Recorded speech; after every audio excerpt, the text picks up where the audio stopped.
Hello, everybody, and thank you so much for coming into this live. My name is Nduta Wambura, and as we wait for other people to join onto this stream, I would like to welcome you to this session about how to apply for an Erasmus Mundus journalism course. And we will definitely just be giving you a few pointers here and there for you to be able to know more about the journalism masters as well as other programs, really. So mine is to, of course, encourage you to apply for all these Erasmus Masters Joint Masters programs, Erasmus Joint Masters programs, excuse me. And before we can go ahead, I would like to, of course, introduce myself. My name is Nduta Wambura. I'm the Erasmus country representative for Kenya. And I had quite a huge question today about whether it's possible to get to do your Erasmus Masters online. And the thing is, for sure, you would need to have to travel to Europe to be able to do that. Because the joint master's programs currently do not have the provision of doing the program online, which means you cannot do it on a distance learning structure. So you would need to travel to Europe. And one thing that I always say is that Erasmus master's scholarships, the application process is one of the easiest because it's not the same whereby you go to another scholarship application process where you have to actually apply to the university directly before you can even apply for the scholarship. So usually with the Erasmus scholarships, you apply to a consortium. And what I mean by a consortium is usually a committee or rather a joint agreement between universities within Europe. So which means that, for example, a university in Portugal, a university in Spain, another one in Poland, and so on and so forth, come together and come into an agreement that they're going to have this masters happening between this year to this year, for which they are now European funded, and you can be able to apply to the consortium directly, and you do not have to do another separate application to the university. And then, of course, the general requirements being that you need an undergraduate degree, you do need to have your passport, of course, is the first thing that I always say. You always have to have your personal statement or your motivation statement, as well as your CV in a Europass format. And some of the courses might ask for a language course, a language test. So which means, of course, you would need to check on the eligibility requirements on each and every one of the programs to be able to understand exactly what is required of you to be able to apply for this course. So thank you once again. If you're joining us just now, please feel free to interact with us on the comment section so that we can be able to get to have a glimpse of any question that you might have. You feel free to ask any question that is a general question for any other program, or if you would like to ask a very specific question about the Mundus journalism course, we will definitely be able to answer those questions for you shortly after the presentation relay. So once again, thank you so much. My name is Nduta Wambura, and today I am so excited to be joined by one of the beneficiaries of the Mundus journalism course. Her name is Soila Kenya, and she began her course last year, and I am so glad that I know her, and I got to speak to her even before she began her course as soon as she had traveled to Europe, and she has been through it. She has been through already her first year, and now she's of course going into another mobility in one fantastic country, the Czech Republic, and she has a lot, and I mean a lot of experience to share with us, obviously. And I am so glad that she took her time today to speak to us about the Mundus journalism. What is it about? Is it a course for you? What would you like to know about the application process? Is there any tips or tricks that you maybe would like to know from her? This is your chance. So tell a friend to tell another friend to come and listen in into this live stream. And of course, if you're listening into this stream much later, feel free to leave your comment on the comment section right there, and also maybe join the Erasmus Kenya chapter group on Facebook so that you can interact with us and get to know more about different courses as well. So welcome, welcome, welcome. Take a seat.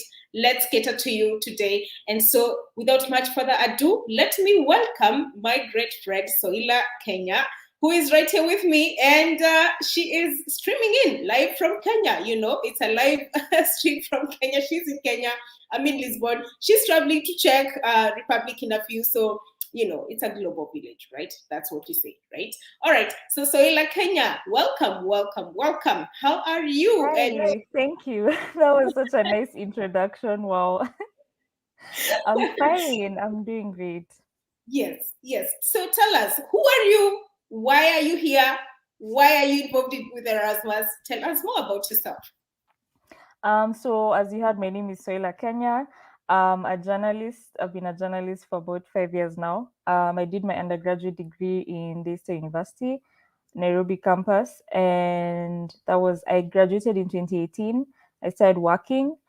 In the middle of working, I started looking for master's degree programs to apply for, and by the time I started my undergraduate, I knew I wanted to do my master's on a full scholarship, a full ride scholarship, meaning everything is catered for, from the travel, tuition, rent, food, like everything is catered. That's what full ride means.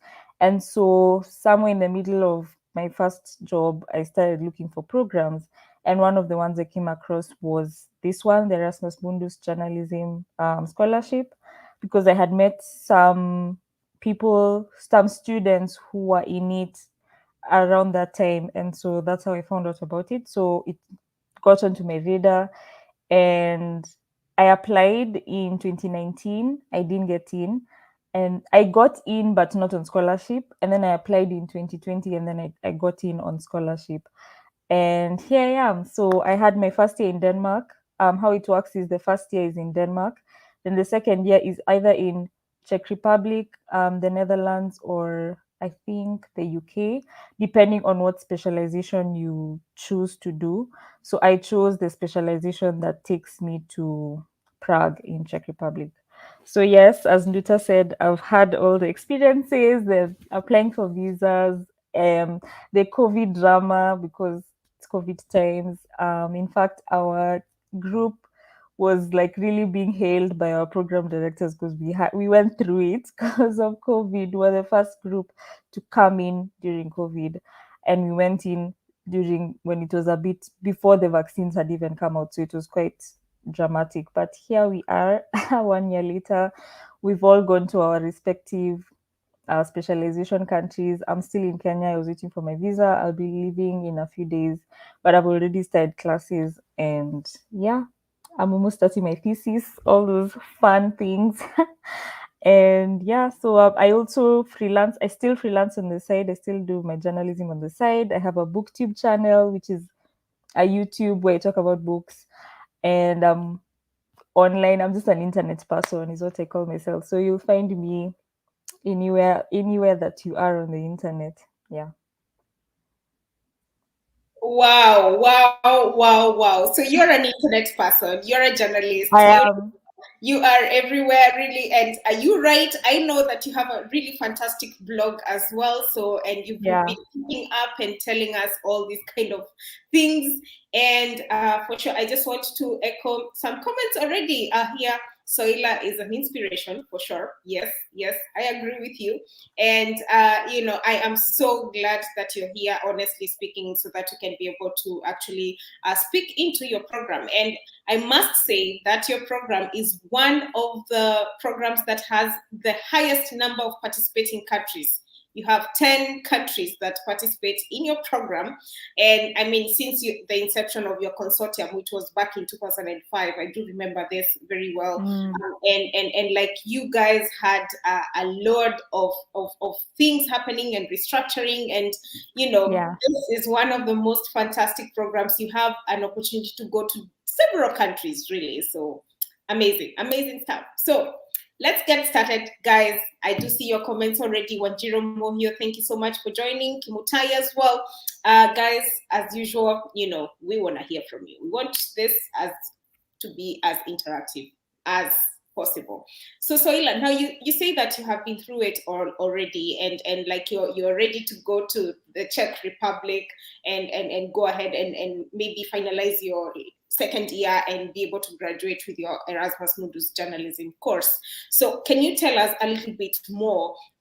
What are the eligibility requirements for someone who is looking to study the journalism, Erasmus Mundus journalism course? Is there any specific undergraduate that you must have, or perhaps maybe somebody who has done a different undergraduate and has had some sort of experience with journalism or reporting and that kind of thing? I know there's a globalization aspect with your program. So could you please tell us what are the eligibility requirements for someone who is looking to apply for this? Okay, sure. I'll just read from, I'm just getting this from the website. And also, as I remember, the first thing is that you need a bachelor's degree in a relevant field. So that doesn't always mean journalism. I myself studied communication as my undergraduate, which was like if you look at my transcripts, there was a bit of communication stuff and a bit of journalism stuff. But I have classmates who studied political science, sociology, all sorts of other, let me say, social science degrees for the undergraduate and still got in. So that's the type of thing they're looking for. And then also, as Nduta mentioned, okay, for us, we don't need a TOEFL or IELTS English test, but if you're from a country, or if you are not a native English speaker, I think that's when you need to now do the IELTS or TOEFL test. But for Kenyans, I don't think we fall under that unless there's you're in a unique situation. But I think as a Kenyan, because we study our school throughout in English, I think we're good to go. I personally didn't have to do any English test. And then another thing is you need to have at least 3 months of journalistic experience. So in that sense, they're really open to even more people. So you don't have to have like, I don't know, 3 years of experience or 5 years of experience, just 3 months of journalistic experience. And they're very flexible with what they mean by experience. So for example, I've never been in a full-time newsroom. I've just been freelancing a lot, and that's still counted. So, I didn't have to show that I had worked for X or Y organization. They just wanted to see for me, I'm a writer, so they wanted to see my pieces, my articles. And I think they do ask for your CV when you're applying. So that's enough. Like you sending your CV and your portfolio of whatever it is you've done, videos, articles, podcasts, whatever journalistic thing that you do, that was enough. Those are the 3 main requirements of admission.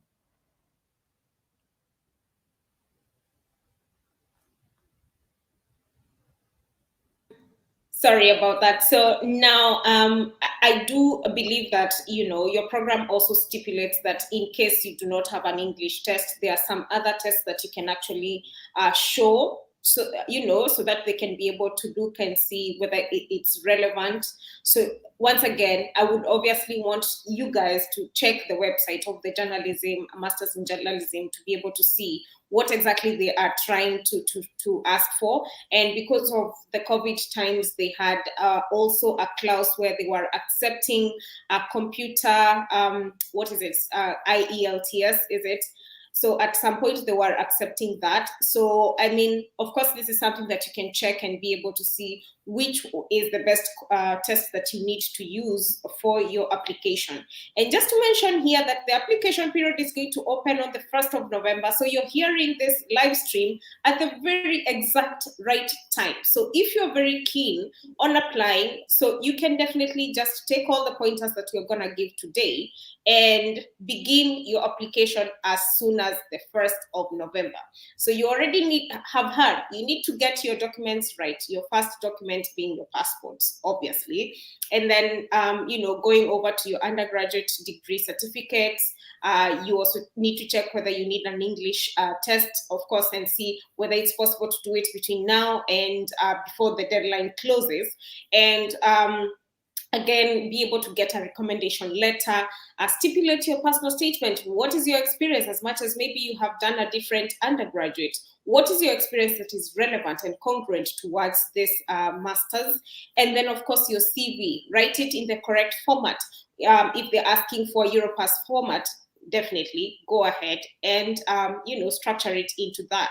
So, and we do already have some questions here, but before we can go into the questions, Soila, I would like to ask you, could you please tell us, what is the course curriculum like? So you mentioned you already went to 2 different countries. So what exactly did you study? What is your experience so far? Do you think that it edified, what you already knew before, or do you think that this is an experience that opened up your eyes to a great extent, and for someone who is looking into applying this master's, what would you say to them? Because what should they expect to learn from this master's, as much as, of course, they have maybe a communications background, a journalism background, or any other background? What can they expect? So I think the first year, which is what I've been through so far, is very intense. Let me use that to not scare people, but it's very intense. The year in Denmark, it's more on. It's a bit more heavier on the, let me say, research and not on the practical bit of things. There is practical stuff. We learn about audio journalism and video and mobile journalism and all those things. But for me, the thing I gained the most, especially coming from a Kenyan university, was the research aspect of things. I really got to learn how to write a paper properly, a research paper, do proper due diligence when going through the motions of coming up with a research paper, like interviewing and all the things that are required. Because for my undergraduate training, we had a lot of, that wasn't the focus. There was other things we were focusing on, and so I found that to be the most beneficial thing about the first year. So, but if you don't want that, then that will be an issue for you. So there's a lot of reading to be done. It moves quite fast because there's quite a bit of content they want to share with you. And I'll just and this, all the curriculum that I'm reading is on the website that Duta has shared in the comments. So on that same link, when you scroll down, you'll see year 1 and year 2. And depending on the specialization you're going for, you'll see what each of them have. So year 1, you begin with the challenge of data journalism, academic and practical approaches.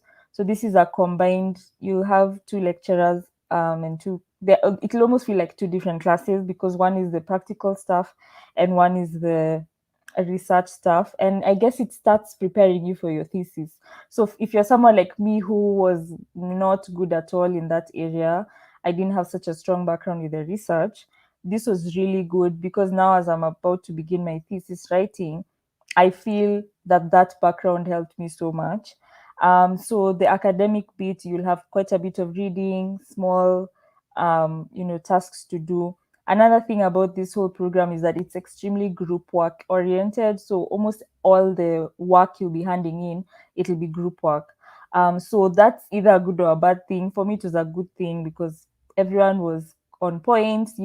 Of course, there are, I guess, a few people who, you always have those people within groups or within a large group of people where when it comes down to group work, they don't pull their weight. But like 95%, my experience was good in terms of group work. So even when you have all these readings, all these classes, all these assignments, it's easier because you're doing it with people and you're handing it in as a group. So it's always easier to split work or to work together, however you choose. So you'll start with that, the challenge of digital journalism, which, as I said, is like, it will be almost like 2 classes. Then you'll have public opinion and the media. This is more of a social sciences class, very heavy on teaching you as a journalist how to read research papers and understand the results, because I think journalists a lot just read the abstract and then write a whole article, and then that's a bit of where misinformation comes from. But now this class really teaches you how researchers actually write their papers, how they, even there's a bit of statistics we study in there.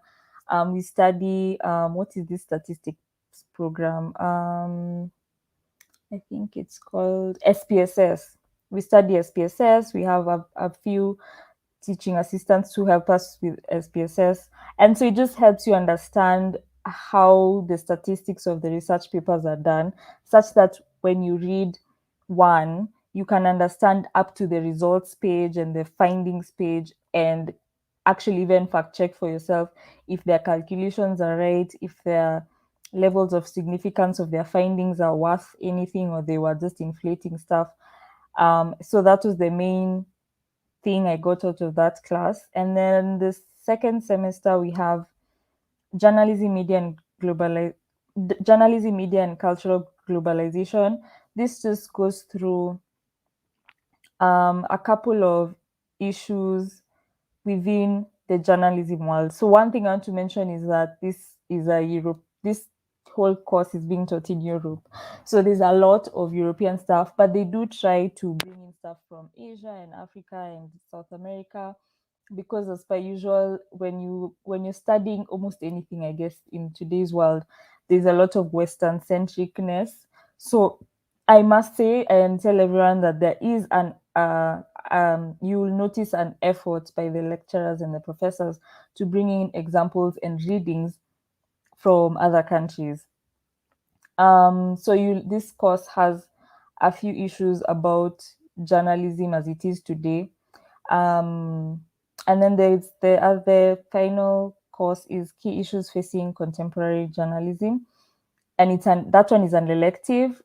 I didn't do it. I did the internship. So you can either do that as the elective or you do an internship. The internship is new. I think we're the first group to have done the internship as an option.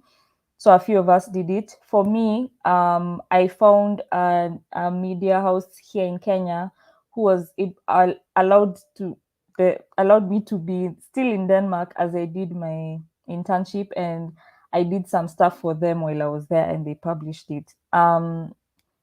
So however it works for you, you can find a media outlet to accept you either in Denmark or in Europe. But as a scholarship student, you're not allowed to go back to your own country for the internship. That's a caveat. So I was lucky to find a Kenya media outlet that accepted me while I was staying there. So I was like a foreign correspondent almost for them. So I didn't do the class, but if you go there, I think, I'm not sure if you can find out more information, but the elective is called Key Issues Facing Contemporary Journalism. So if you have any more questions about that internship and that situation, just ask me. And then so year two, I can only speak about mine, but I'll just broadly cover what each of them does. So you have three options for your second year. You can either go to Amsterdam in the Netherlands to study politics and communication. I'm told, I have friends who are there now. I'm told it's very research heavy, they're always studying. It's a lot of study sessions. Not that I'm not, but theirs seems a bit more intense. And they do even explain on this website, on the Mundus journalism website, that course is quite research heavy. But the courses they study are journalism and the media, communicating Europe, data journalism, methods and statistics tailored to the thesis. That class, I guess, is just about the thesis because that's when you start it, your first semester of your second year. And then the last semester is just thesis writing, and then you have to choose an elective. So that's for Amsterdam. For Prague, which is where I am, the specialization is called totalitarianism and transition. And I think we have the most courses in the first semester. We have media in post-totalitarian countries, which is a bit of a history class. From how we've been doing it so far, it's quite interesting. there's contemporary history of post-totalitarian countries. That one is purely a history class. It's very interesting.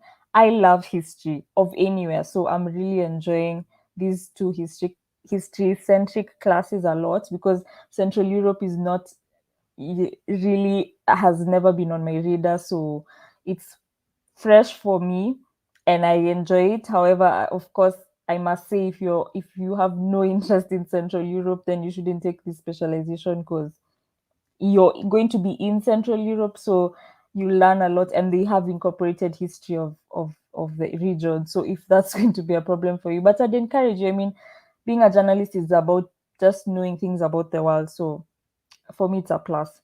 Our other class is audiovisual journalism of the 21st century. So we have a lot of video technique, video and audio technique, and we also have a lot of TV anchoring and presenting technique. So both the technical side of being the cameraman and being in front of the camera. We have a lecturer who is a former TV presenter, and so she's teaching us about how to present basically, and how to do interviews, things like that. So it's both sided. And then we also have post digital photojournalism. So if you're interested in photography, this would be great for you. We started with the basics. We're slowly building up about just photography and the techniques that exist today. And then, of course, the last class we have is the thesis writing one. So we're just learning about each section of writing the thesis as we write it, because we are slowly starting to do that. Then our last semester, we'll be writing the thesis along with a class called Foreign Correspondence, where we'll be learning about, it's not an internship, it's just called Foreign Correspondence, as in teaching us how to be a foreign correspondent, if that makes sense. Then the final specialization, which wasn't available for us, but it will be available for everyone applying from now on, is in London, and it's business and innovation. So the first semester, you'll be doing fundamentals of financial journalism, reporting business, data journalism, journalism innovation, data visualization, and communication. So as you can hear, it's a very financial business type of journalism. So if you're interested in business journalism, this will be the one for you. And then your last semester would just be writing the thesis. So that's, I guess, a bit lucky. I don't know. We'll see. But yeah, so that's the curriculum for the 2 years. I hope I've answered what Nduta asked. Yes, you did. And I want to give you a minute here to take a cup of water, or a sip of water, really, and then, and then you will be back. But guys, thank you so much for joining this live stream. If you're joining us just now, we are talking about how to apply for an Erasmus Mundus journalism scholarship under the Erasmus scholarship, obviously. And we are pretty much giving you some tips, some background information about the course, and of course, giving you some tips about, how to apply, what to expect, or, when you decide that you want to go and pursue this course. And of course, we are going to talk about the funding and the mobility shortly. But I also want to pretty much ask you, if you have anyone who would like to join this live stream, please send them the link, let them join in, let them come and ask the questions that they would like to hear from Soila as well. I'm here to answer any general questions that you might have regarding your application. So I do see Wanjiro, I do see you, Kimutai, Maureen, I do see pretty much everyone who's joined in. Thank you so much once again. And I just want to echo Soila's sentiments here that yes, usually some of the courses can be very intensive. I personally, had a very intensive course. I did my Erasmus between 2015 and 2017. And of course, coming from a Kenyan background, and I was studying in Kenyatta University, and the structure of studying in Kenya and the structure of studying in European universities is very, very different. So expect to have a very major drill in terms of, you want to be tasked into writing papers after papers after papers.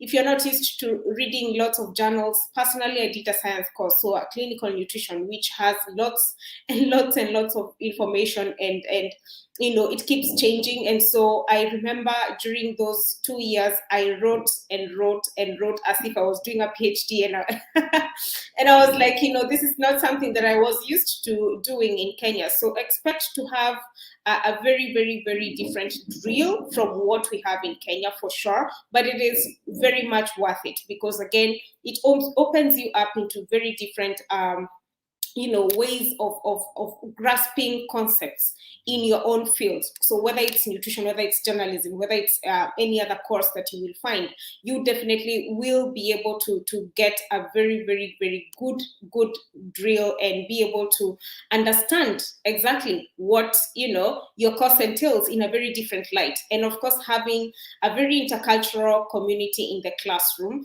so you're able to benchmark not only with just the people who are within the country that you're going to, but also in your classroom, because you will find that each and every one of the Erasmus classes, you have people from all over the world. So you're able to share, and like Soila mentioned, that they do a lot of group assignments. So you're able to share with these people from different countries, and therefore you open up your mind really into the global aspect of things, depending on your course, really. So now we are gonna go back into this session, of course, and the next segment, we are going to talk about mobility. I do see some questions as well. I do see that Soila is definitely able to answer, even about training courses, one of the questions that has been asked right here. So on the next segment, we are going to tackle funding as well as the mobility of the Erasmus journalism course. And let me see. I see your questions, definitely. Wanjiro, I see you. Maureen, I see you. We are going to get into it right after this segment. It's not going to be a long one. And I just want to chime in that I do see that, when you go to the catalog, the Mundus journalism is currently funded from 2019 to 2025. So, like I always mention, when you check that, and you might want to think that, hey, we are in 2021, so which means that if you miss this application period, you still do have next year, and perhaps you still have until perhaps 2024. But as you may, of course, the Mundus journalism is might, I'm not gonna say for sure, but they might, of course, renew their funding, because we have new funding for Erasmus Plus, which is running between 2021 to 2027. So I don't want to say for sure, because things change, funding structure changes. COVID also has really changed quite a lot of programs which are not available for applications since last year. But I must say that, you do have, if you miss this shot this year, you have next year, you have another year as well. So at least you have 3 times, which we know for sure you can be able to apply for this course. Personally, I did not also get it the first time when I applied for it. In fact, I was put on a reserve list because the funding was not as much by then. But then I applied for the second time, just like Soila said here, and I got in the second time. And for sure, 100%, this changed my life. I got to learn so many things from the Erasmus experience. And that's the reason why I'm so happy to always give back and talk about Erasmus and how you guys can benefit from this. So let me get Soila back so that she can tell us more about, one is about the funding. And, we always say that this is fully funded, but I just want her to chime into the conversation and tell us what was funded in terms of the visa, the travel costs, the transit fees from one country to the other. This is one of the programs that incorporates 10 participating countries. And I also want her to mention to us whether, you can choose what can you choose, what mobilities can you choose, what is available, and that kind of thing. So Soila, if you can tell us, maybe you can start with the funding and then we can go to the mobility. So what was the funding like? What is it like currently? Of course, you're still with the program, so tell us more. So for the funding, what happens is you get 1,000 euros every month for 24 months, aka for your 2 years of study. And for each, at the beginning of each academic year, so September and then the next September, you get a 3,000 extra euros for travel. So in my case, let me just use my case to explain this. So in my case, and then also visas weren't covered. So in my case, what happened is I started in school started in September 2020. So from like I think they released the results of whether you've got it or not in March or April. So from March, April, I was applying for the visa, and they help you get housing for Denmark. It's very organized. So the main thing I was doing was the visa thing. So they also help with that a bit. So as I was doing that, I was paying for that. So you need to keep that in mind. What I did was I got a family member to help me, where I could do some of it, but I couldn't do all. So I did the visa payments, because remember they're sending the money in September when the course is actually beginning. So what happened when September came? They sent the 3,000 and then the 1,000 for the first month. So you get like 4,000 euros that first time. I used that to pay back the family member who had helped me do the visa things. And then that 3,000 is actually like a moving in fee. So it's traveling to Denmark, cost, it's settling down. So for me, I didn't really use it to settle down. I had almost everything I needed within the housing I got, which when you go to Denmark, they have very good student housing. So you'll find almost everything. Like I wasn't buying utensils and sufurias and things. I just settled down. I think what I bought was they even give you a new pair of bed sheets and something. So I think I bought a blanket and a pillow, something like that. That was my moving in thing. So I basically didn't even use the money for that. I mainly used it to pay back the person who had helped me pay for the visa things. So that was my experience, and that will probably be your experience when you get in, just because I know most of my classmates didn't have to buy everything from scratch. If you stay in the student housing, of course, you can choose to just find housing on your own, in which case, then I don't know what your situation would be in terms of how much you'd spend in, I don't know, buying furniture or, any appliances within the home. So that was my experience. You don't really spend much of that moving in fee. It's mostly just the flight, and paying either yourself back or anyone who has helped you pay for the visa that you had done before. So then each month after that, they send you 1,000 euros each month. And I want to say that even when I came back to Kenya after my first year, they kept sending. So they do send it each month for those 24 months. And then again, they sent the 3,000 euros at the beginning of September this year again for moving now to your next country, in my case, Czech Republic. And then they continue sending that 1,000 euros still. So that's what we mean by fully funded. That 1,000 euros, it's usually enough it was in Denmark, it was enough, and in Czech Republic, it's going to be enough for me to pay rent, buy food, travel a bit. This is also a bit of financial literacy. If you've never managed your own money, this will be a good lesson, I guess, because of course it depends. Everything and anything depends on you and how you manage your money. So that's a thing. Probably you want to start thinking about that, because of course now you have this money, you might want to spend it on everything, but um I'm very keen on my finances, so I've also saved a lot of it. I've, I've invested even with some of it. So honestly, just use it in a way that you're still having fun, you're still doing things, but you're still able to keep some of it, because I think it's quite a good amount of money and you don't need to spend it all.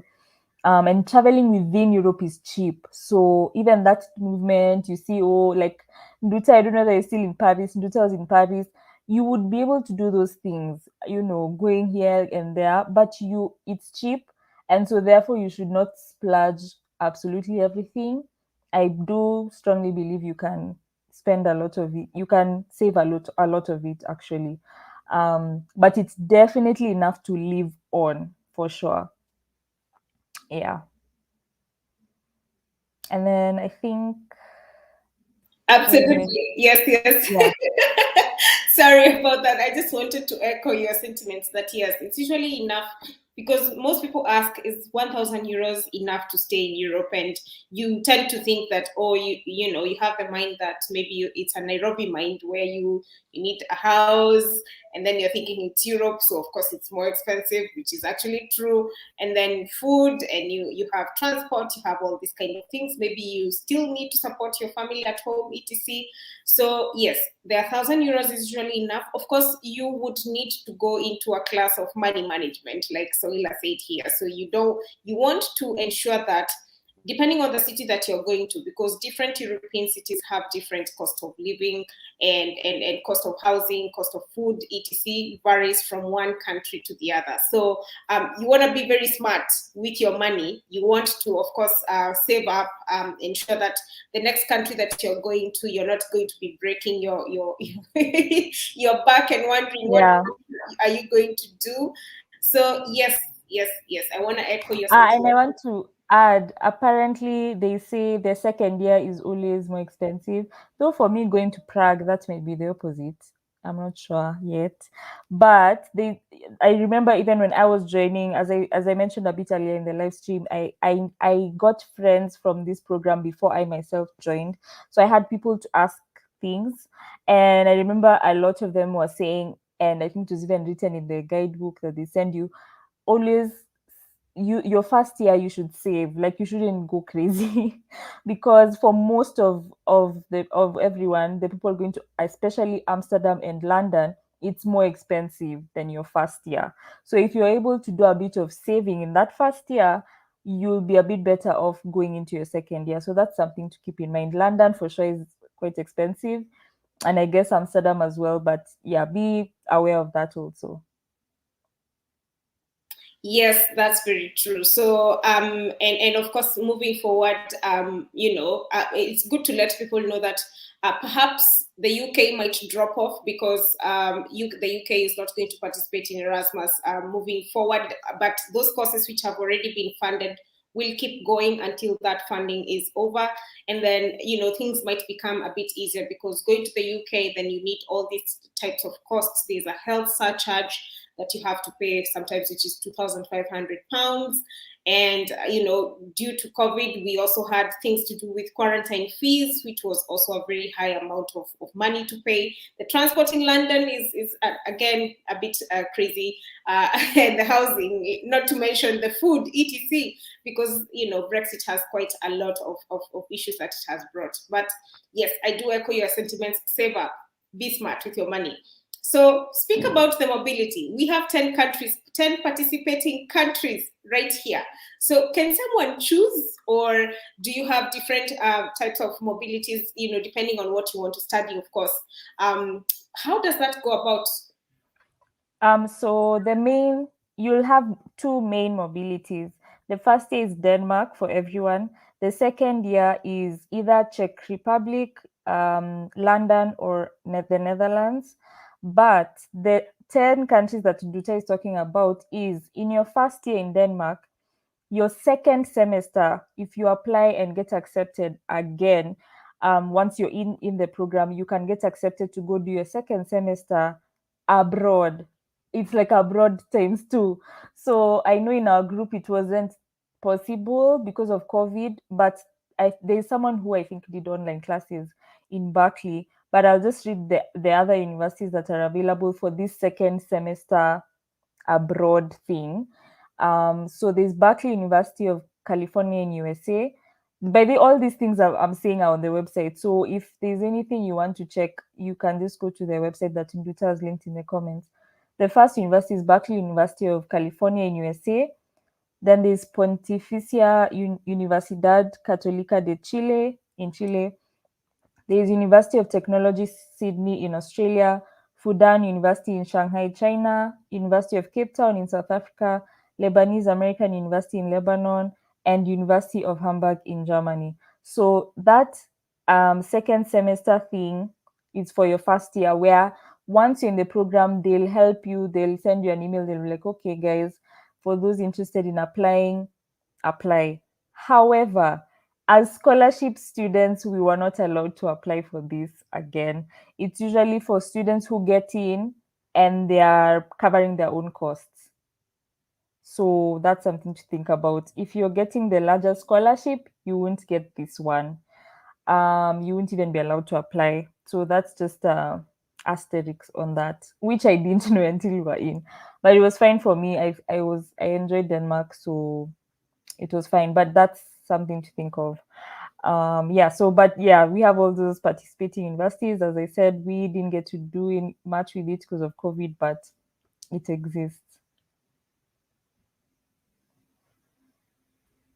Exactly. So actually, on the website, when you check, you can get super excited. But that's very good for you to clarify. Especially, you would think that you'd go to the US, you'd go to Chile, you'd go to South Africa, maybe closer home. Exactly. Yeah. And it's very good to clarify at this point that usually this Mundus journalism, receives over 400. Actually, on the website they have stipulated this. They receive over 400 to 500 applications, and they admit up to 80 to 90 students, and for which usually 25% of them would be given scholarships. And if you have the capacity, you can self-fund yourself, because 75% of the applications will definitely go on a self-funded basis. So that is something also to think about, because if you do have the capacity to maybe self-fund yourself, you can definitely do this for sure.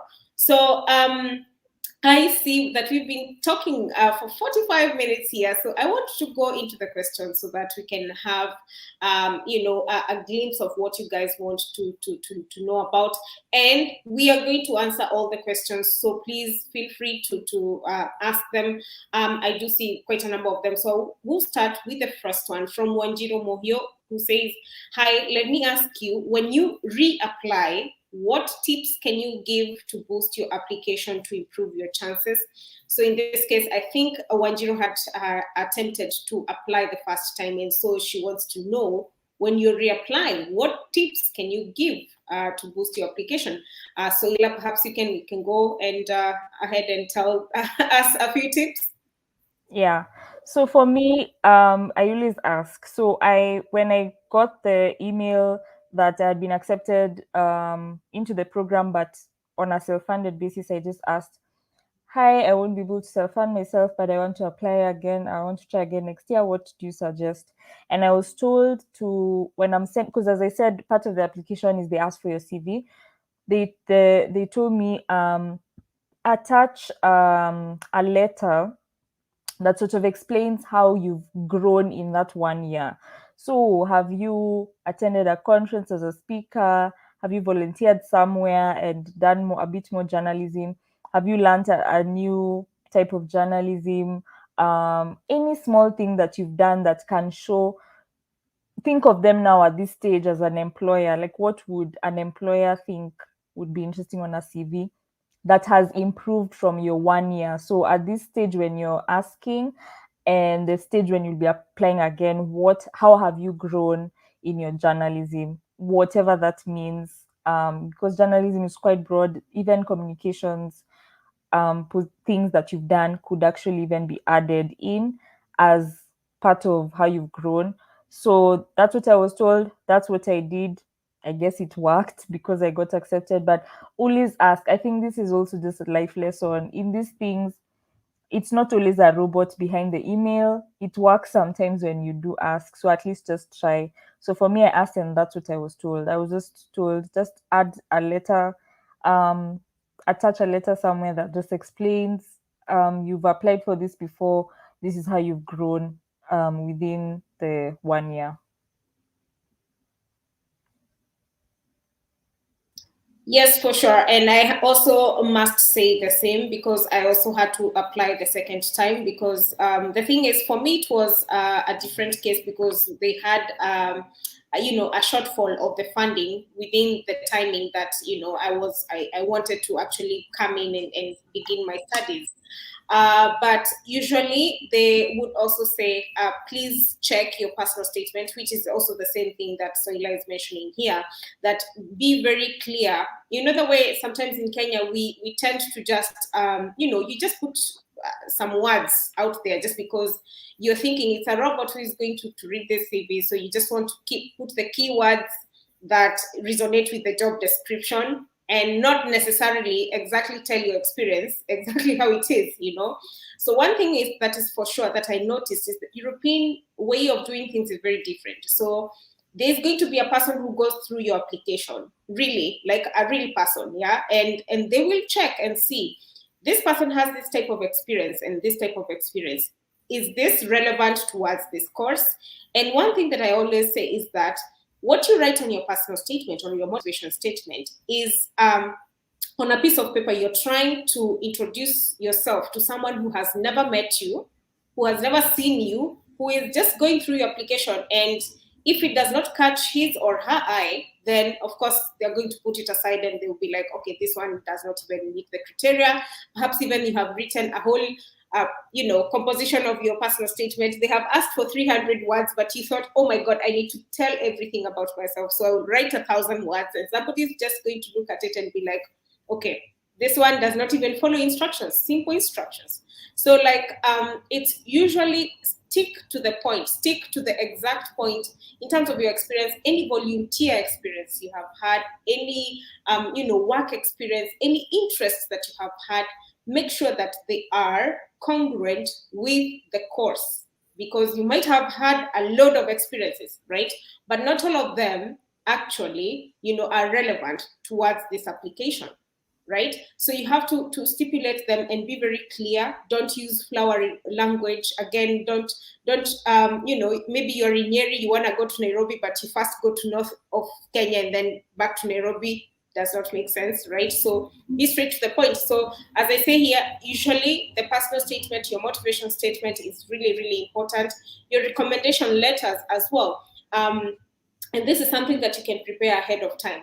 Make sure that the person who is recommending you is somebody who even knows you, whether it's your lecturer, whether it's somebody who is your employer or your supervisor at work, wherever it is. Make sure that this is a person who knows you and has your best interest at heart, such that when you ask them to write a recommendation letter, or if there are programs which ask for the email of this person who is recommending you, ensure that you have already spoken to this person and told them, hey, expect, so and so to ask for a recommendation letter, and kindly write something that is credible. Or if they ask you to write maybe a draft so that you can send it to them, please have someone look at that draft. Let it be a good draft, right?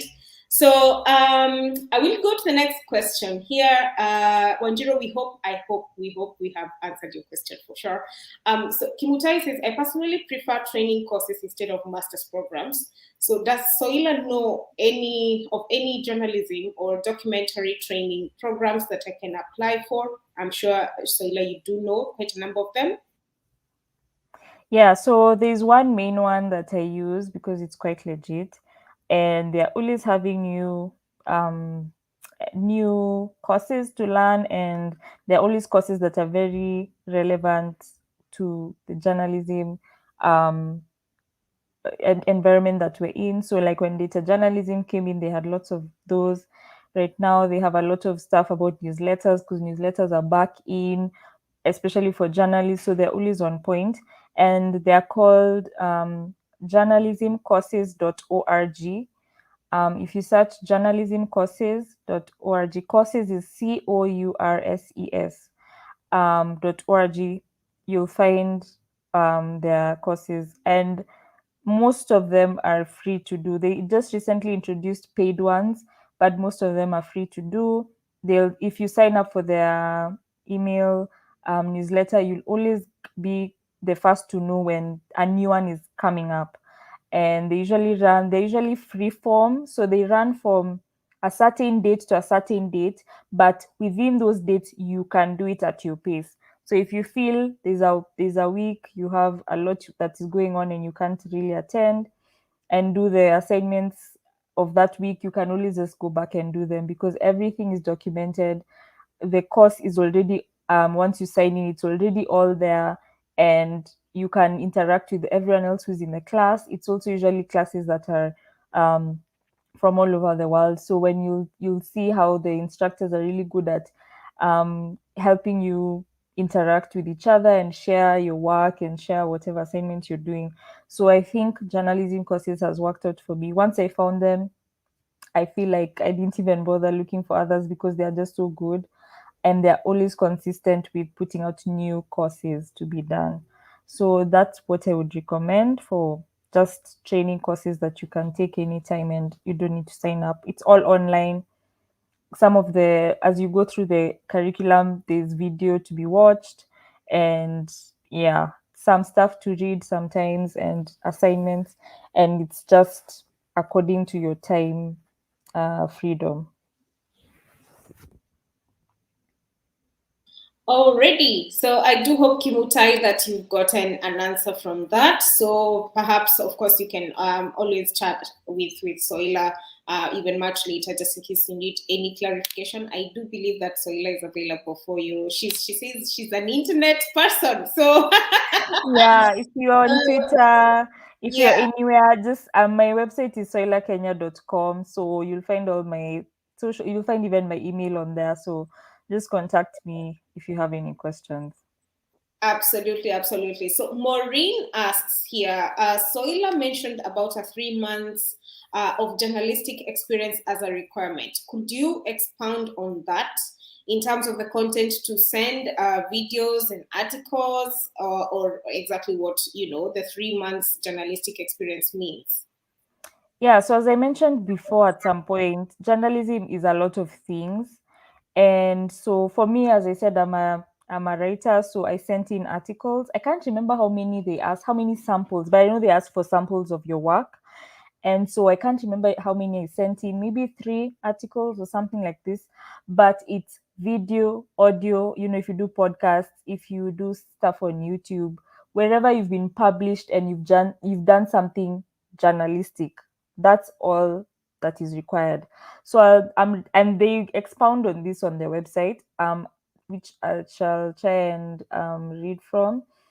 um, while there is no formal bar on applicants with related experience, such as, for example, writing news for government departments or press releases and such like this, such applicants should bear in mind that the application process is extremely competitive. So what they're trying to say is, if you have actual journalism experience, it's better. Like, you don't need to have worked in a newsroom, but just the piece of work that you're sharing with them is journalistic, and it's not like communications related, not a press release or a blog maybe, or for your organization's website.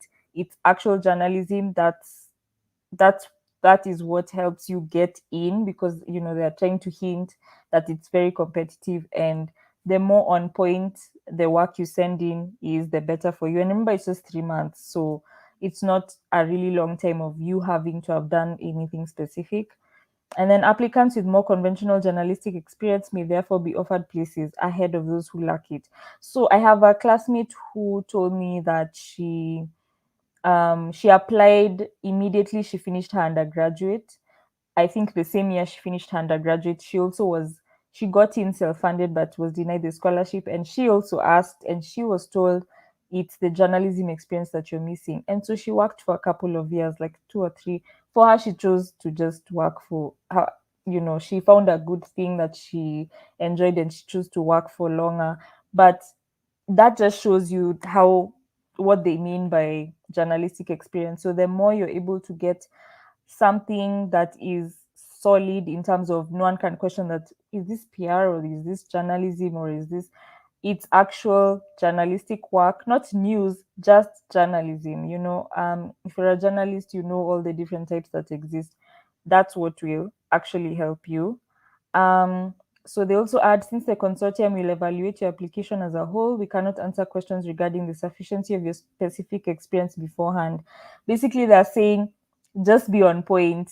We'll find you where you are. So if you are, whatever you apply with, we'll see. They can't tell you in advance, but just they basically hinted throughout that you need to have journalism experience, those 3 months. So actual journal, because I also have done things that are more communication, that are more PR, that are more social media marketing. And so I get what they mean by journalistic experience, actual news, features, opinions, somewhere where it doesn't need to be like a big like Daily Nation or the Star. There's so many on these days. There's so many online things going on. It could be a YouTube channel that started that does news on a smaller level. It could be a community radio. Just get somewhere where at least you're able to record a bit of your work or get the links from whoever you're working with and send that in. Or if it's a podcast, even if it's something you've done yourself, well, you've started an initiative where you're doing news, maybe you're doing tech news, and you just started with your maybe a group of friends, or it's just you. That as long as it's journalism, that's what they want, and that's what will give you the edge over someone who either has just finished their undergraduate and doesn't have much experience, or who has experience that is vague and it's like it's not 100% journalism, or it's somewhere in between journalism and communication. And yeah, so that's what I can say about that. I think it's Maureen, yeah, about your question. Yes, absolutely. And as I give you a minute to take a cup of water once again, or a cup of tea, I don't know, it's evening, so whichever is your preference, Soila. I just want to echo her sentiments as well. If you check on the program website, you should be able to see that you can also use a contract or maybe a paycheck. At the very bottom, you should be able to see that you can use even a reference letter from your previous employer. That could be your chief editor or somebody who was maybe supervising your work, for a letter that says that whatever you did with that company accounts for 3 months of experience, journalistic experience. So this is something that you can also check and see whether you can use. So let's see, Maureen, I do hope that we answered your question. And now, Wanjiro, yes, a kind request, if it will be possible to have a similar live for those in tech fields, anything data, robotics, etc. I'm working on it, Wanjiro. And in case you have any specific course that you're trying to apply for, please let me know so that I can find out whether it's possible to have a live session. I am looking to do even a STEM and STEAM session. It depends on, the number of people that I find who are interested on the Kenyan community, and whether I'm able to find people who've already done the course or program representatives from different Erasmus programs. So bear with me, I'm working on it. I have that in mind for sure. In the next couple of weeks, perhaps in November, we should be able to do that. Now, Salome Muturi, you say you have 2 questions, yes. And if you one of the questions is, if you are a news presenter and presented in Kiswahili, what happens about that when sending your portfolio? Okay, so, and the second one is approximately how much is a visa? And I do believe you're mentioning about a visa to maybe a Schengen visa or such kind of thing. So yes, we can answer that. So Soila, you can answer the first question from Salome, and of course mention the second question, the visa fees, so that we can go ahead. Okay, yeah. So I'll begin with recommendation. I believe they asked for 3, because I remember I emailed the people who had given me recommendations just to thank them, and I'm pretty sure it was 3. I don't think it was more than 3. It was 3 or less.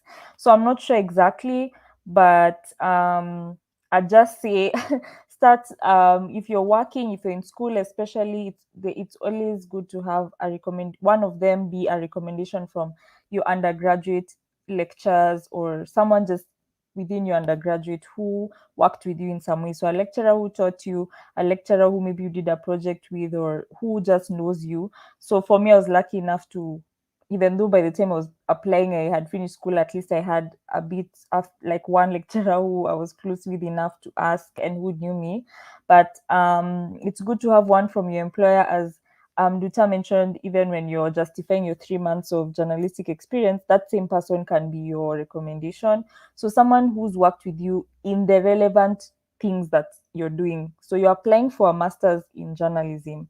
So a lecturer who's worked with you in your undergraduate degree, an employer who has worked with you in your journalism. And yeah, those are the people you try and look for. Even if it's not an employer, but someone who has worked with you in your journalistic experience as you've had it. So, because as I said, journalism is quite flexible in what can be termed as journalism. It might not be an employer per se, it might even just be someone who is older, who has worked with you, maybe a mentor, an editor who you've worked with, who maybe wasn't directly an employer, because journalism happens everywhere, but just someone who is a bit more authoritative than you, a bit older, who has either supervised or been with you, has taught you in some way, has mentored you in some way as you do your journalism. But I would say I think there were three recommendations asked, three or less. I'll also chime in a bit on the other question on the visa, because the Denmark visa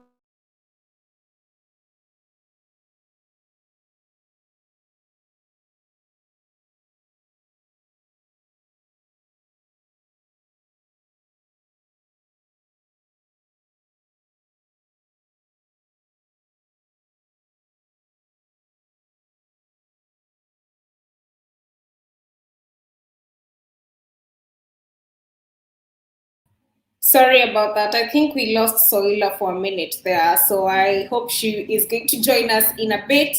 But Salome, I do believe that she was just about to answer you about the visa fees. And usually, depending on the mobility that you're having, there are some people who would have their first country of point of entry being the UK. And of course, the visa fees there are a bit higher than the Schengen fees. So usually the request for a fee, visa fees depends, on of course the country, but usually you would expect to pay about 80 euros, which translates to about 88,000 Kenya shillings. So it depends. It can be anywhere between, used to be 65.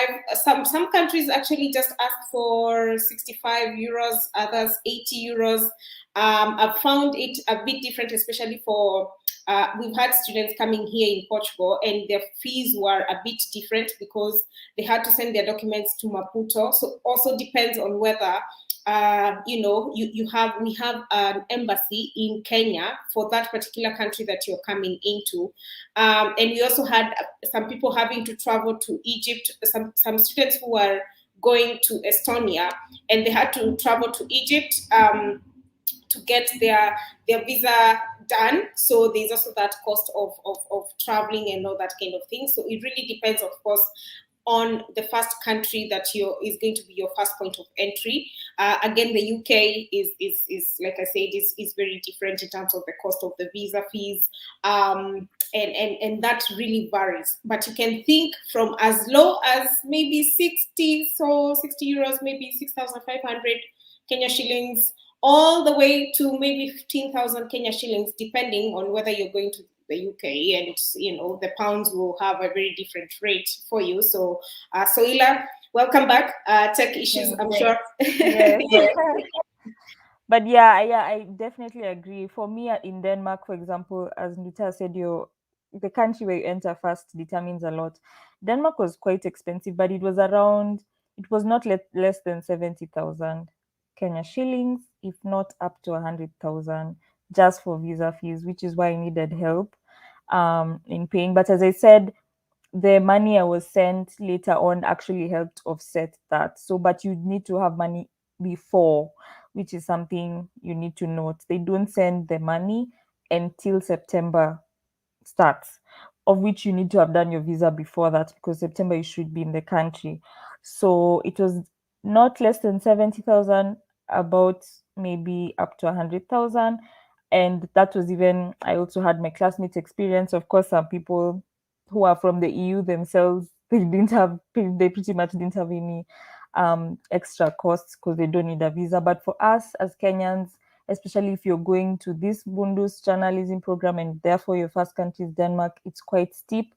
My experience in Czech Republic is quite opposite. I think for visa I spent about 20K. So that's literally how different it can be. That's why Nduta is saying the range is so big, from 60 euros, which is like, 7,000 Kenya shillings, all the way up to 100,000, depending on what situation you have. These people have to go to Egypt and all these sort of asterisk situations that may come about. Yeah, but Denmark is quite expensive to go in on a study visa. Remember, yes, it's a Schengen visa, but there are different levels. So there's the tourist visa. There's maybe if you're going for a business or a conference. There's now study for us, which the fees keep increasing and are different for each of those. So for study, because for Denmark we were getting a residence permit. A residence permit is more expensive. There are many different costs, which now when you combine, it's quite steep. So just be ready that you need money before they give you the money of the scholarship, just for that visa process. That is very true. And most of the programs would definitely have a refund scheme. So which means that whatever the visa fee, the fees that you incur ahead of time, you can come over here and you can ask for reimbursement, which usually happens. It happened for my program, and of course, depending on the structure of the program and what they are willing to cover, is what we call travel costs. So when you say, for example, that you're coming from Kenya, they usually count the mileage from Kenya to the first point of entry, and then they will determine the travel amount of money that they should be able to assign to you.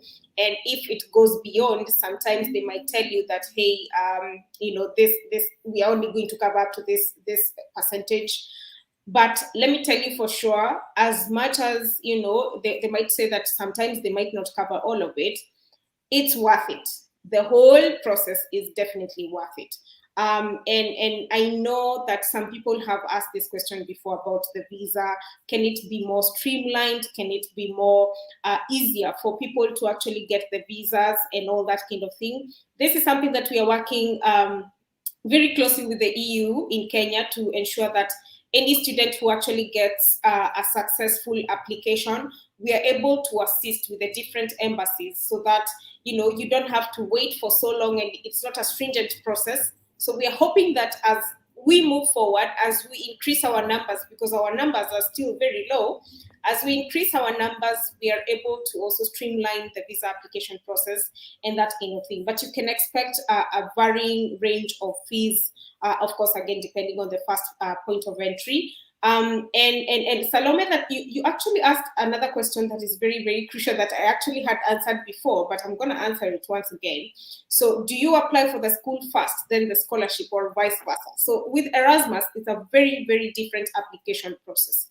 So, as opposed to how you maybe go to the UK websites and you find that you need an admission first before you can apply for a scholarship, with Erasmus, you're applying directly for the scholarship. So you do not need a separate application to the school. So which means that when you go to the EMJMD catalog and you find the scholarships that I'm interested in, these are the programs that I'm interested in. By the way, you can apply up to a maximum of 3 programs. So if you check, you say, you have all the 3 programs, you've read through the admission requirements, you have all your documents, etc., etc., etc.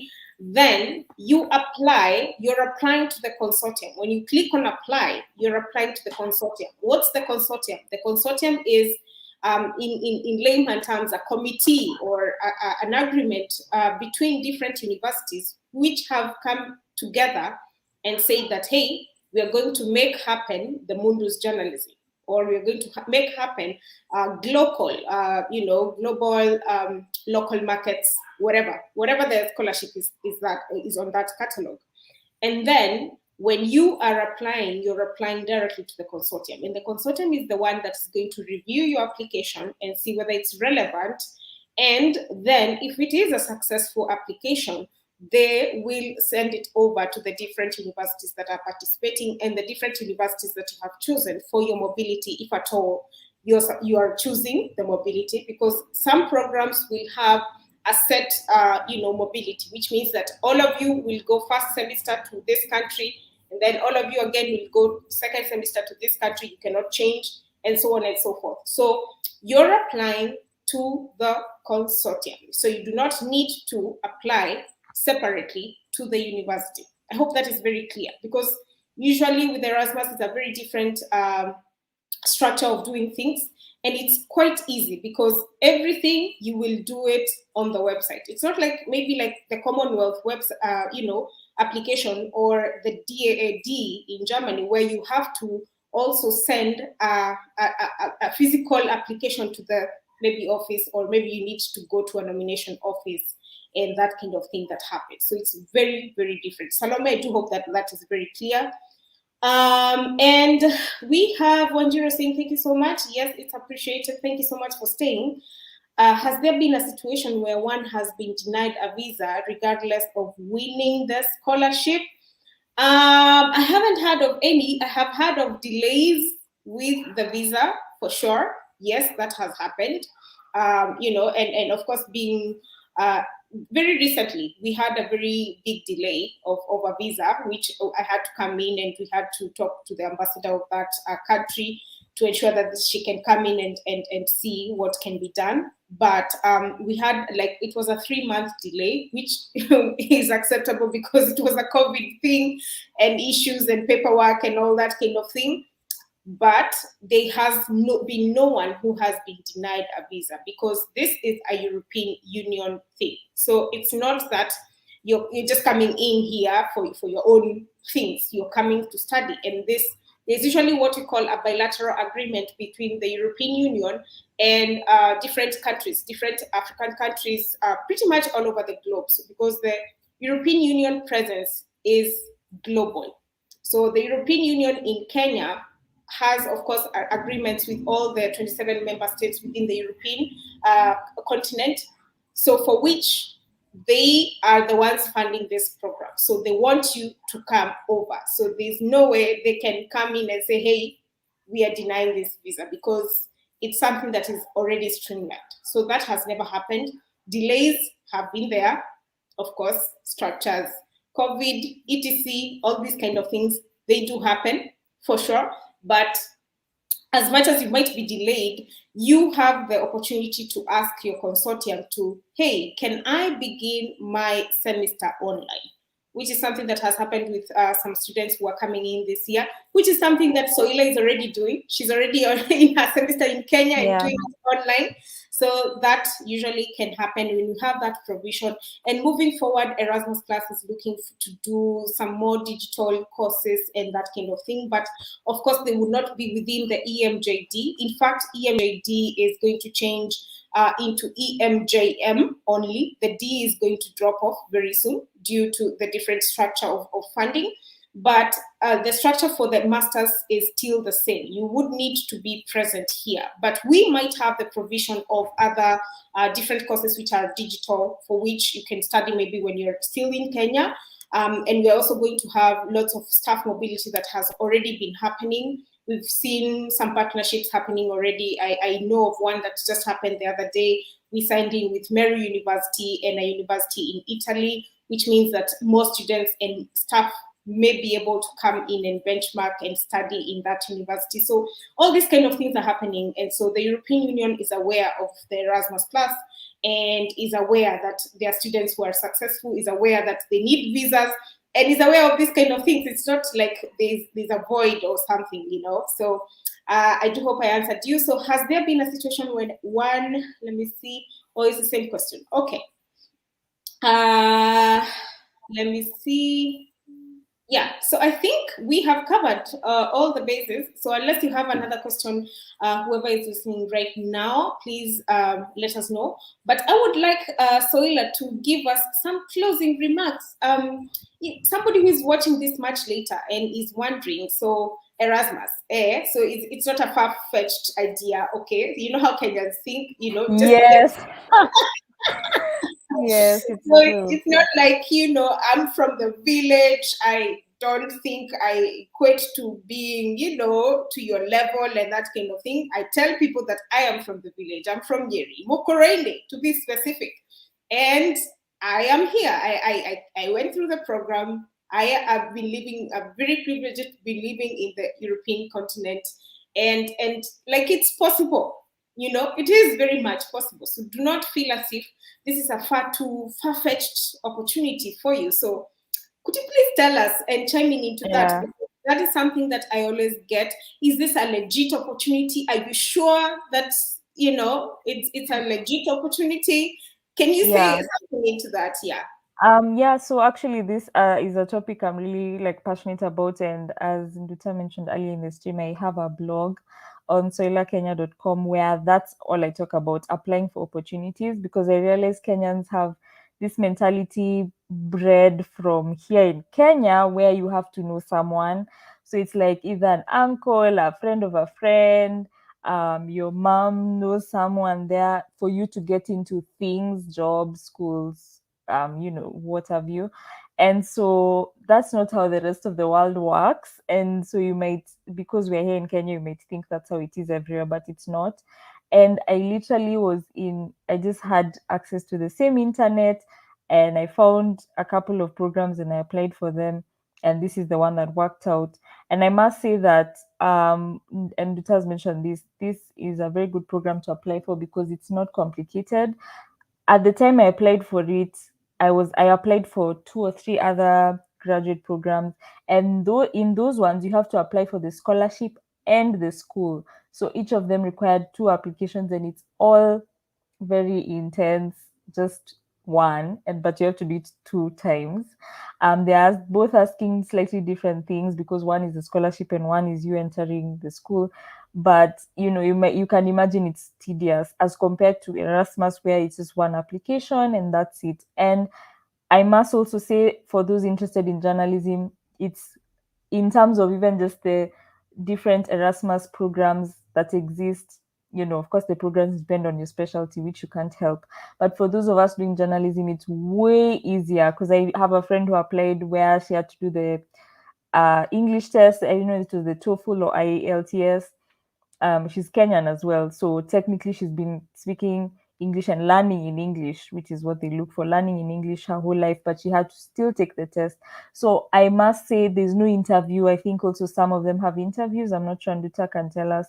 But the journalism one doesn't even have an interview. It's just one application where you just fill in your biodata. So names, age, the university you attended for undergraduate, what score or end result you got, whether that's GPA or just a grade like A, B, C, D.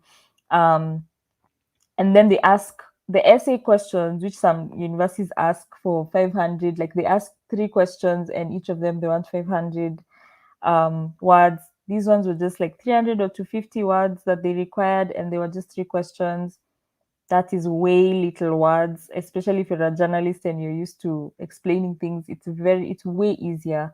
So I must say that at least if you're already thinking about applying for this, if you're seeing this in the future, if you come across this way later, just go on the website mundusjournalism.com. Let me confirm. Yeah, mundusjournalism.com.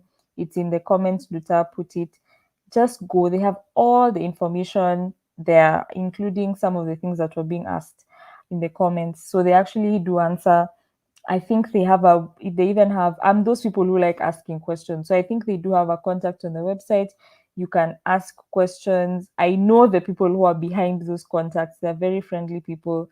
So, don't feel shy or don't feel like it's just an email on a website. No one will answer. Ask if you have any questions that you feel like only they can answer and Luta might not have the information. Just ask. There's always someone who's there to answer, and don't hold yourself back. I usually say don't take yourself out of the race before you even run. Like, fine, you can lose, but get into it. Get into the race and run. So don't disqualify yourself in advance. Just do it. As both Nduta and I have said, we applied twice. I've heard that people who apply thrice get on the third time. It's an online thing, so you can be doing any other type of thing in your life, whether you're working, whether you're doing whatever else, and you apply each time it comes around. If you're really that interested in it, it all just takes you having a strong spirit, and don't see the rejection whatever. And it's not even, I don't know how they send the rejection, but it's not that dramatic. Just get over it and apply next time. Be busy enough in your life that it's not such a big deal. But don't feel like that rejection is the end of the world, because as we both testified here, literally we got it on the second try. I also know so many of my classmates, so many of my friends who've gone through this program who got it on their second try. So don't be discouraged. Just apply. And yeah, it's quite a good program. especially if you get on the scholarship. It's full ride, as I mentioned before. Full ride is they cover everything from tuition, rent, food. The 1,000 euros can support you very well for your time in Europe. And yeah, as you can see, Nduta is living and has been living in Portugal and working there. So also, if you have those dreams or goals of staying in the city or one of the cities you'll end up in, that's possible. You just have to really extend yourself and start working on how you'll support yourself once the scholarship is over. Everything requires planning. So just know what you're going for. Get some financial, management stuff before you go. Like, it doesn't need to be a class, it can be YouTube, it can be a book, but just be aware, like have finance at the front of your head, because you might go crazy, like buying too many things or going on too many things, and then you're always at a deficit, or you're always just surviving. Which, as you've said, it's always good to save up for your second year, because the second year city is usually more expensive. So also have that financial literacy with you as you go. But for sure, this is something possible. And I know so many people who've gotten the scholarship, because some of my classmates are some of those people, and they just applied. There was no secret sauce anywhere. Me, I didn't even have these sessions. I didn't know Nduta. I didn't know there was a whole Kenya chapter of Erasmus Mundus Association. I didn't know anyone. I was just on the internet. I had some people say, and I found some friends who had gone through it, and I applied without talking to anyone. So what about you, who has these sessions, who has the Facebook group Nduta has mentioned, of Erasmus Mundus alumni, and people who are currently there to ask questions? You can ask me questions. You have all the resources, so just apply. That's what I have to say. Yeah, that is very true. I mean, just apply. That's it, And Salome had asked a question before. If you're a news presenter and presented in Kiswahili, what happens about that when sending a Mhm. portfolio? So I don't know whether they take that into consideration or. Yeah. So I think you will have to send in a transcript that's a translation, or if it's, I guess, if you're presenting its video, if you're able to add in subtitles in English. But I know they usually ask, generally speaking, when you're applying for these things, they ask for translation if the thing you're presenting is not in English. So either a transcript that you send along with the video, like a document that just has all the words of the conversations that go on, or if you're able to edit it yourself and add in subtitles, that would probably be more easier for them to read. Remember, you're trying to get accepted for a scholarship, so the easier work you give them, the better. Also, you might seem more serious and more determined to get it, of doing subtitles on the video. Other than, remember, it's a competition in a way with people you can't even see. So just do things that will make you seem more, and you can always use the same, now these clips that you've subtitled, for applying for other things, jobs, other opportunities.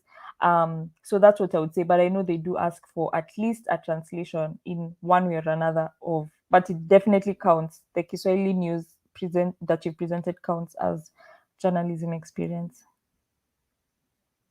Yes, absolutely. Salome, I hope that we have answered your question, and thank you guys for staying onto this session. Like I keep saying, the European Union has several other programs as well, which I tend to post, as soon as the Erasmus application wave is kind of over. So you can take advantage of those. We have the DAAD programs, we have the UK programs, we have programs in Czech Republic, even we have like the Orange Knowledge programs. We have lots of programs in Italy. Like I post all these things on the Facebook group, and I really, if you feel that Erasmus might not be something for you, for sure, because we do understand that some people might feel it's a tedious process, for sure. So, I mean, we have other several programs that you can take advantage of within the European Union. The reason why the European continent is actually a good continent to go into is, they're not as stringent per se, I must say. As compared to other countries that you might go into, and then in terms of visa issues, in terms of even integration, Europe tends to be a bit more liberal in terms of how they do things, and even your stay here, because remember, you're also coming to stay here. It's going to count, as a stay, that, you're going to interact with the locals, you're going to maybe learn a new language. And that's another thing about Erasmus, because whichever the country that you go into, unless you're going to the UK, each of the countries is going to have their own particular language, which you can learn and give yourself a higher stake of employability. You can learn German, you can learn French, you can learn Portuguese, Spanish, really, and maybe even decide to change your whole career and go somewhere else, and use the language to actually work. So there's also that part that is quite good about Erasmus. So I do think that we have covered all our bases. And once again, from me, it's to sensitize you to apply once, twice, thrice. Don't feel as if you're doing it over and over and not getting into it. Like I said, please apply, forget about it. Keep doing your life, and then get that email and be like, oh my God, I got in, So that's the thing you can do, because usually the application period for most programs, of course, begins in September, and this is going to run all the way to January. Some of them might close in February. Some may stretch a little bit too much, which might not be very forthcoming. And then you wait for your results, which are usually communicated between the month of April all the way to May. Some of them may stretch to June as well. And then you might be able to get your email by then. And then you begin your process of, applying for the visa and getting all these kind of things together for you to begin your study in September of 2022. So this happens every single year, not just this year. Next year is going to be the same, and so on and so forth, and so on and so forth. So if you're watching this much later, so please feel free to reach out to any one of us on our social media. Feel free to join the Facebook group for Erasmus, and let us know. Do you have any questions? Do you still feel that you're stuck and you're wondering, should I apply for this? We need you to tell us. Let us know, where are you stuck? We're here to help you. We do have a great mentorship program that is happening currently with the Kenyan community, just to be able to walk you through the application process, the personal statements, give you tips, pointers here and there. But we don't know what you're stuck on unless you tell us. So you need to verbalize it and tell us, hey, I am struggling with this and this and this. Can you help me? I'm trying to apply for this program. Can you assist me? So this is the much that we can do as alumni of Erasmus, and we're happy to do it pretty much every other single time. So thank you once again for staying on, and thank you so much. A special thank you to Soila for taking time really to join us on this session. I know you're busy already with class. You're an internet person. You're in Nairobi. You're trying to park. Saying goodbye to your family once again for a minute. And yes. all these kind of things. So I do really appreciate you taking the time and joining us this evening. And I do hope that everybody has gained something from this session. Yeah, totally. So I would leave it at that, guys. Once again, thank you so much. Apply. If you forget everything else that we have said within this 1.5 hours, just apply. Right? Alrighty. Bye-bye, guys. Exactly. Bye.